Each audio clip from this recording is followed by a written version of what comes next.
اللہ تعالی علیہ وسلم کو رب ذوالجلال نے یقیناً سب انبیاء سے، رسولوں سے اور اولو العزم سے بھی اعلیٰ مقام عطا فرمایا ہے۔ یعنی اللہ تبارک و تعالی نے جس کسی کو جو مرتبہ بھی دیا ہے وہ حقیقت میں نبی اکرم صلی اللہ تعالی علیہ وسلم کا صدقہ ہی ہے۔ تو جو بھی انفرادی طور پر خوبیاں باقی کو عطا کی گئی ہیں وہ ساری خوبیاں نبی اکرم صلی اللہ تعالی علیہ وسلم کی ذات میں جمع کر دی گئی۔ سبحان اللہ سبحان اللہ۔ یعنی رب ذوالجلال نے اپنے محبوب کو ہر اعتبار سے سب سے اعلیٰ رکھا، اللہ اللہ، سب سے اعلیٰ عطائیں کی، سب سے زیادہ فضیلتیں عطا کی۔ سبحان اللہ۔ اور نبی اکرم صلی اللہ تعالی علیہ وسلم کی فضیلتیں، آپ کی کوالٹیز، آپ کے اوصاف، ان کو سمجھنے کے لیے اتنا ہی کافی ہے اگر نبی اکرم صلی اللہ تعالی علیہ وسلم کے نام نامی پر غور کر لیا اللہ اللہ اللہ، کہ جو آپ کا اسم ذاتی ہے، علم ذاتی ہے، کہ وہ کس قدر اللہ تبارک و تعالی نے اعلیٰ و عرفہ عطا فرمایا ہے۔ سبحان اللہ اور آپ کے دو خاص نام ہیں، سبحان اللہ، ایک احمد جو آسمانوں میں آپ کا نام ہے اور دوسرا محمد۔ سبحان اللہ، اور دونوں کا مادہ دیکھیں تو ایک، یہ دونوں حمد سے بنے، اللہ اللہ، ایک احمد اور محمد، دونوں میں ہی اگر غور کریں تو ایسی فضیلت ہے کہ نام سے ہی ظاہر ہے جو کسی اور کے حصے میں نہیں آئی۔ اب باقی انبیاء کو رب ذوالجلال نے نام دیے، سب انبیاء کے نام تھے، سارے انبیاء فضیلتوں والے ہیں، لیکن جو آپ کے نام کی فضیلت اور مرتبہ ہے یا نام پر ہی غور کرنے سے جو آپ کا مقام و مرتبہ واضح ہو جاتا ہے، کسی اور نام میں ایسی فضیلت نہیں، اور من حیث الاسم بھی کسی اور نام میں ایسی کوئی فضیلت نہیں جو اسم محمد میں ہے۔ آپ دیکھیں آدم علیہ السلام ابو البشر ہیں، تو آدم کا معنی ہے کہ گندم کو گندمی رنگ والا۔ اب صرف معنی پر غور کریں تو اس میں کوئی ایسی فضیلت ظاہر نہیں ہوتی۔ اور اس کے بعد اگر اور نام دیکھتے جائیں انبیاء کے، آپ نوح بھی ہے، اور نوح زیادہ رونے والے کو بھی کہتے ہیں یا زیادہ فرما برداری والے کو بھی کہتے ہیں، تو اس میں بھی زیادتی کے معنی تو ہیں، لیکن ایسی فضیلت کہ جو سب پر عیا ہو جائے اور سب پر حاوی ہو جائے، ایسی کوئی فضیلت ظاہر نہیں۔ اسی طرح یعقوب کہتے پیچھے آنے والے کو، کہ اگر آپ کسی کو پیچھے آنے والا کہتے رہیں تو اس کی کسی فضیلت کا اظہار نہیں ہے۔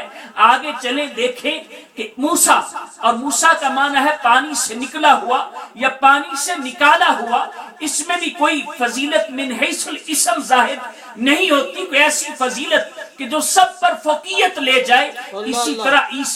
عیسیٰ کا معنی ہے شربتی رنگ والا، کہ جس میں سرخ اور سفید رنگ کی امتزاج ہو، مکس اپ ہو، تو شربتی رنگ کو عیسیٰ کہا جاتا ہے۔ تو اس میں بھی ایسی فضیلت نہیں، لیکن جب ہم بولتے ہیں اسم محمد تو ساری فضیلتیں اس نام ہی میں جمع ہو جاتی ہیں، اس لیے کہ اسم محمد کا جب معنی دیکھیں گے تو معنی کتنا پیارا ہے کہ الذی یحمد حمدن بعد حمدن مرتن بعد مرتن کرتن بعد کرتن بلا انفصال، کہ محمد وہ ہے جس کی ہر لمحے ہر مقام پر تعریف کی جا رہی ہے۔ سبحان اللہ سبحان اللہ، یعنی اسم محمد میں ایسی فضیلت ہے، سبحان اللہ، الذی یحمد حمدن بعد حمد، کہ حمد کے بعد حمد، حمد کے بعد حمد، کہ جس کی تعریف میں انقطاع کبھی آئے ہی نہ، کوئی سٹاپ نہ ہو، ایک سنگل مومنٹ کے لیے، ایک سیکنڈ کے لیے بھی جس کی تعریف میں انقطاع آ جائے وہ محمد نہیں ہو سکتا۔ اللہ، اور ہمارے آقا کو رب نے محمد بنایا، سبحان اللہ، تو محمد کے معنی جس کی ہر لمحے تعریف کی جا رہی ہے۔ اور دوسرا نام جو آسمانوں میں ہے وہ احمد، یعنی سب سے زیادہ تعریف کرنے والا، اللہ اللہ، رب کی سب سے زیادہ تعریف کرنے والا۔ اس میں بھی کیسی فضیلت کہ ایسی رب کی کسی اور نے تعریف کی نہیں، نہ کوئی اتنی تعریف رب کی کر سکتا ہے جتنی ہمارے آقا نے کی، اللہ سبحان اور اللہ نہ اتنی تعریف کسی اور کی ہوئی ہے نہ ہو سکتی ہے جتنی تعریف ہمارے آقا کی ہو رہی۔ واہ سبحان تو اللہ نبی اکرم صلی اللہ تعالی علیہ وسلم کا یہ نام نامی اتنا پیارا، اسی نام کی بدولت واہ اللہ تبارک و تعالی نے فضیلت کو عیاں کیا۔ واہ قریش مکہ معاذ اللہ آپ کو برا بلا کہتے، گالیاں دیتے، تو جب کہتے کہ محمد ایسے ہیں اور ساتھ کوئی برائی کی نسبت کرتے تو خود ہی شرما جاتے اللہ کہ جس کو محمد کہتے ہیں واہ اس میں برائی کیسے ہو سکتی ہے۔ واہ وہ عربی تھے، معنی سمجھتے تھے کہ جس کو محمد کہتے ہیں اس میں کوئی نقص کیسے ہو سکتا ہے، کہ اگر ایک بھی نقص ہو، لاکھوں کروڑوں خوبیاں ہوں، ایک ڈیفیکٹ ہو تو ساری خوبیاں بیان کرتے جائیں تو کبھی تو وہ نقص بھی بیان ہوگا، اور جس لمحے اس ڈیفیکٹ کا نقص کا بیان ہوگا اس لمحے تعریف نہیں ہو گئی، اور اگر تعریف میں انقطاع آ گیا تو وہ محمد نہیں ہوگا۔ اللہ تو آپ کی ذات میں تو کوئی نقص ہے ہی نہیں، بے شک بے شک کوئی نقص نہیں ہے۔ سبحان اللہ تو اہل قریش جب کہتے محمد ایسے ہیں تو پھر خود ہی شرما جاتے، اور آقا کونین صلی اللہ تعالی علیہ وسلم نے خود صحابہ کو فرمایا، حضرت ابو ہریرہ رضی اللہ تعالی عنہ راوی ہیں، مشکات شریف کے حدیث پاک ہے، آقا کونین فرماتے ہیں میرے صحابہ الا تعجبون کیف یصرف اللہ عنی شتم قریش ولعنہم، کیا میرے صحابہ تم عجیب نہیں محسوس کرتے کہ میرے رب نے قریش والوں کی گالیاں مجھ سے کیسے پھیر دی ہیں، اللہ اللہ اللہ کیا تمہیں پتہ نہیں چلتا؟ تو عرض کرتے ہیں یا رسول اللہ آپ ہمیں بتائیں کیسے؟ تو نبی اکرم صلی اللہ تعالی علیہ وسلم نے فرمایا یشتمون مذمما، کیا میرے صحابہ تم سنتے نہیں کہ جب وہ برا بلا کہنے لگتے ہیں مجھے تو محمد نہیں کہتے، مذمم کہتے ہیں، اور مذمم محمد کا اپوزٹ ہے۔ اللہ محمد کہتے ہیں جس کی ہر لمحے تعریف ہو، تعریف کے بعد تعریف ہو، اور مذمم کہتے ہیں کہ جس کی مذمت بیان کی جائے،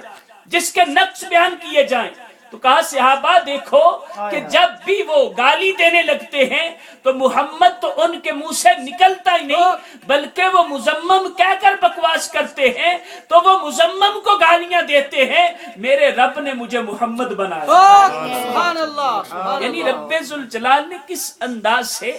اپنے محبوب سے ان کی جو برائی کی نسبت ہوتی تھی اس کو بھی پھیر دیا، کہ خود اگر محمد کہہ کے وہ کوئی برائی کی نسبت کرتے تو خود شرما جاتے کہ جس کو محمد کہتے ہیں اس میں کوئی برائی ہو کیسے سکتی ہے۔ اور دیکھیں رب ذوالجلال نے اپنے محبوب کو ایسا نام عطا فرمایا، ایسا نام کہ جس کی بظاہر ظاہری طور پر بھی دیکھیں تو رب کے نام کے ساتھ کیسی مناسبت ہے، کیسی مناسبت ہے، کہ وہ ادھر جو اس میں جلالت ہے، جو علم لے ذات ہی ہے، رب تعالیٰ کا جو علم ذاتی ہے وہ ہے اللہ، اور ہمارے آقا کا جو علم ذاتی ہے وہ محمد۔ سبحان اب ان میں نسبت دیکھیں کہ اس میں اللہ میں بھی 4 حروف، اللہ اللہ اس میں محمد میں بھی 4 حروف، واہ اس میں اللہ بھی مشدد، اس میں محمد بھی مشدد، اس میں اللہ بھی بے نقطہ، اس میں محمد بھی بے نقطہ، وہ بھی علم لے ذات ہی، یہ بھی علم لے ذات ہی، یعنی وہ خدا ہونے میں بے مثال، یہ مصطفیٰ ہونے میں بے مثال۔ سبحان اللہ اللہ تبارک و تعالی نے کیسا پیارا نام عطا کیا، واہ اور کیسی مناسبت رکھی کہ جیسا اپنا علم ذاتی ہے اپنے محبوب کو بھی اسی انداز کا عطا کیا۔ واہ واہ واہ سبحان اللہ یہ کیسی، ایک علماء فرماتے ہیں کہ اس مناسبت سے ہی پتہ چلتا ہے کہ رب ذوالجلال کو اپنے محبوب سے پیار کتنا، اور اپنے محبوب کو شان کیسی عطا فرمائی ہے۔ اور رب ذوالجلال نے جیسا، اب تفاسیر اٹھا کر دیکھیں کہ علم ذاتی کو جس انداز سے محفوظ رکھا، کتابیں پڑھ لی، کبھی کسی نے اپنے بیٹے کا نام اللہ نہیں رکھا، اللہ نہیں رکھا۔ 1-2 روایتیں ملتی ہیں تفسیر ساوی میں کہ ایک عورت نے، ایک بوڑھی عورت نے بیٹا ملا، اس کا نام اللہ رکھ دیا معاذ اللہ، تو آسمان سے آگ اتری، اس کو جلا کر راکھ کر دیا۔ اللہ اکبر تو کبھی کسی کو، حالانکہ دیکھیں کفار بھی ہیں جو اللہ تبارک و تعالیٰ کا شریک ٹھہراتے ہیں اور اوروں کو خدا مانتے، کئی چیزوں کو، کئی آبجیکٹس کو، سٹارز کو، سورج کو، مون کو اور کئی چیزوں کو خدا مانتے، لیکن کبھی کسی نے بھی اپنے خدا کو بھی اللہ نہیں کہا۔ یعنی ان کے عقل میں رب تعالیٰ نے یہ بات آنے ہی نہیں دی کہ اپنے پاکیزہ نام کو اس انداز سے محفوظ رکھا۔ اور اسی طرح نبی اکرم صلی اللہ تعالی علیہ وسلم کا نام محمد، سبحان اللہ، یہ بھی کسی نے نہیں رکھا، واہ واہ، یہ بھی نہیں رکھا، اس نام کو بھی محفوظ رکھا۔ آقا کونین کی ولادت سے 2-4 ماہ جب ساری نشانیاں ظاہر ہو چکی تھیں تو 1-2 چند لوگوں نے رکھا اس خواہش میں کہ ہو سکتا ہے کہ وہ آخری نبی ہمارے گھر میں پیدا ہوا ہے، تو اس وقت یہ نام رکھا گیا، لیکن اس سے پہلے کسی نے یہ نام بھی نہیں رکھا کہ رب تعالیٰ نے اس نام کو بھی اپنے محبوب کے لیے محفوظ رکھا۔ سبحان اللہ، سبحان اللہ، اور اللہ تبارک و تعالیٰ نے جب سے آقا کونین صلی اللہ علیہ وسلم کی ولادت ہوئی تو تعریفیں، چرچے تو شروع ہو گئے تھے، سب کچھ ہو رہا تھا، اس وقت سے ہی کس انداز سے یہ نام رکھا گیا کہ جب آپ کی ولادت ہوئی، آپ کے دادا حضرت عبد المطلب رضی اللہ تعالی عنہ نے آپ کا عقیقہ کیا اور اہل قریش کو دعوت دی۔ جب آپ کے خاندان والے لوگ آئے تو دیکھا عقیقہ ہو رہا ہے، دعوت کھائی۔ بعد میں حضرت عبد المطلب سے پوچھتے ہیں کہ عبد المطلب اپنے اس پوتے کا نام کیا رکھا ہے؟ تو آپ فرمانے لگے کہ میں نے اپنے پوتے کا